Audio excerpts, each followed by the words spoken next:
Les médias nous cacheraient-ils des informations sur Emmanuel Macron?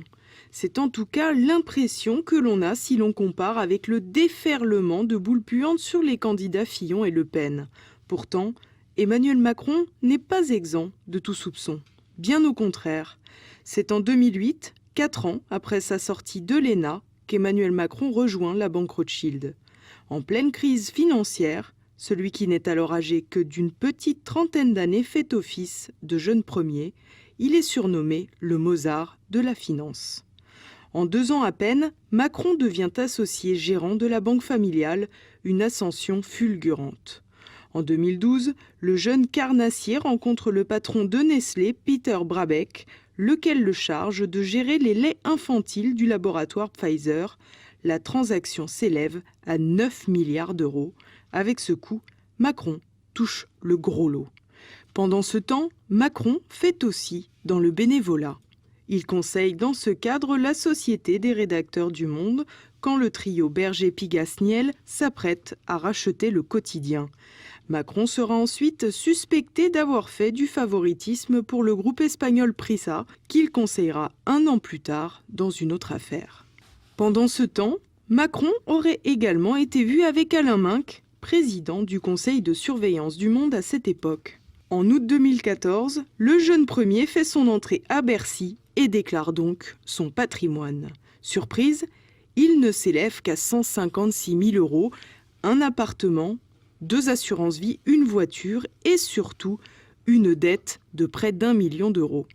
Le total restant est étonnamment faible et contraste avec les 3,3 millions que Macron aurait perçus entre 2009 et 2014. Son porte-parole Sylvain Faure balaie les interrogations en expliquant que Macron aime dépenser de l'argent, un peu court comme argumentation. C'est d'ailleurs pour cette raison que Paul Moumbard, candidat à Des Maires en colère, Jean-Philippe Allenbach, président du mouvement Franche-Comté, et Serge Grasse, président de l'Union civique des contribuables citoyens, ont alerté la haute autorité pour la transparence de la vie politique, sans grand succès. En poste comme ministre de l'économie, Macron a également mené la grande vie. En 8 mois, il aurait dépensé 120 000 euros en frais de bouche pour rencontrer des personnalités influentes, sans doute dans le but de poser les premiers jalons de sa candidature. Pendant son exercice, les choix et décisions de Macron seraient également à scruter de près. Alors que son prédécesseur Arnaud Montebourg a toujours tenu bon face à General Electric, Macron se dit dès son activité de secrétaire de l'Élysée favorable au rachat d'Alstom. Quand il pose ses valises à Bercy, la vente est consommée. Les conséquences sont simples, plus de 2 milliers de personnes restent sur le carreau, sans boulot. Un peu plus tard, Emmanuel Macron brade l'aéroport de Toulouse-Blagnac aux Chinois, tout en promettant qu'il ne s'agit pas d'une privatisation. À peine 1 an après, les investisseurs ont pris le contrôle et siphonnent la trésorerie pour se servir des dividendes. Macron a donc vraisemblablement menti. Il ne pouvait pas ignorer que l'affaire allait déboucher sur une privatisation.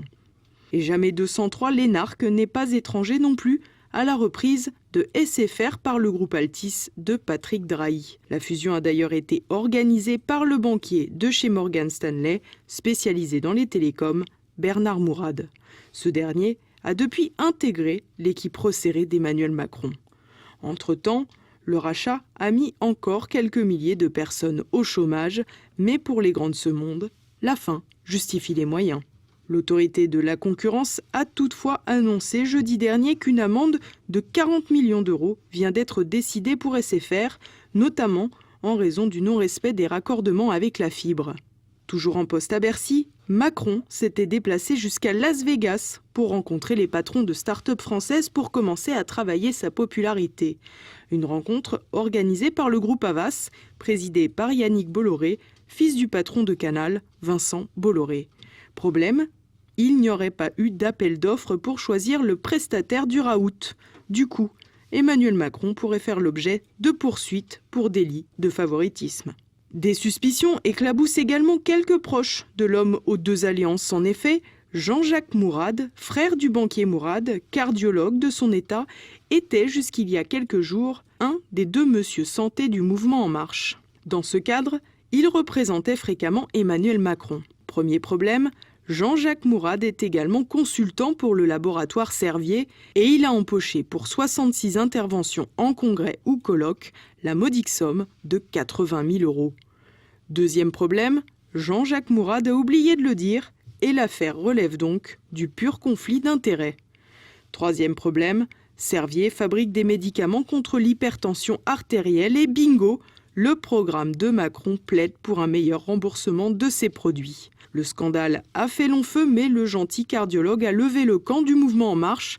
Il pourra toutefois continuer à influencer le programme du candidat par le biais de son frère. Du côté des jeunes avec Macron, il y a un loup aussi.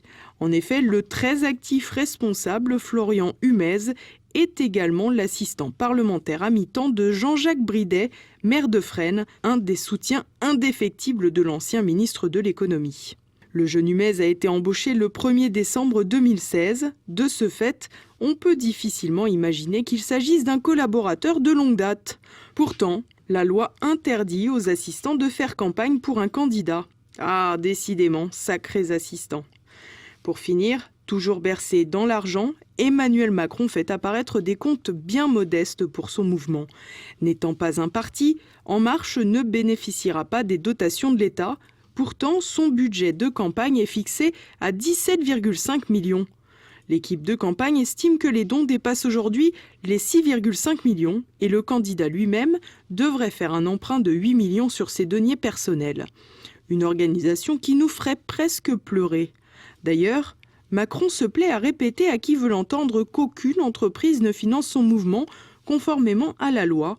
Pourtant, de récentes informations laisseraient entendre que les choses sont moins claires. En effet, le Mozart de la finance n'a pas oublié ses pairs de chez Rothschild et l'entreprise familiale n'aurait pas hésité à donner un coup de main au fils prodige.